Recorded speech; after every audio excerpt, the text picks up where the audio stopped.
Hello বন্ধুরা, আমি এসে গেছি প্রতিমাস রান্নাঘরে। আজকে আপনাদেরকে বানিয়ে দেখাচ্ছি মুড়ির পিঠে। তো বানাতে লাগছে, মুড়িকে গুঁড়ো করে রেখে দিয়েছি, মুড়িটা গুঁড়ো করে রেখে দিয়েছি।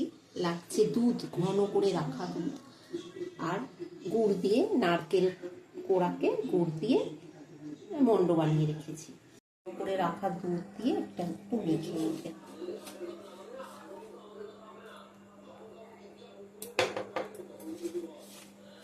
ময়দা এর মধ্যে দিয়ে মেখে নিতে হবে।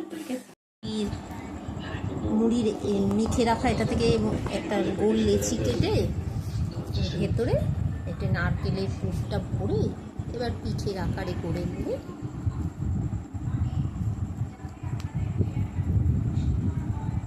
এই গরম জল ফোটানো বসিয়ে দিয়েছি, আর এই ঝাঁঝরি থালার মধ্যে একটু তেল ব্রাশ করে নিয়েছি, নিয়ে এটা বসিয়ে দিয়ে আর পিঠেগুলোকে পরপর সাজিয়ে দিয়ে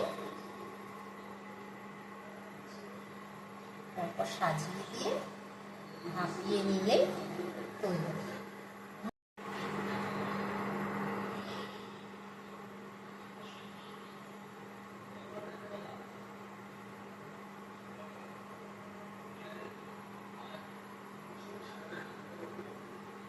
দিয়েছি, এবার একটা ঢাকা দিয়ে দেবো। মুড়ির পিঠে এটা ভাপানো হয়ে গেছে। হ্যালো বন্ধুরা, আমার তৈরি হয়ে গেছে মুড়ির পিঠে। এই ভিডিওটি যদি ভালো লাগে লাইক শেয়ার করে সাবস্ক্রাইব করে কমেন্ট করবেন। Thank you.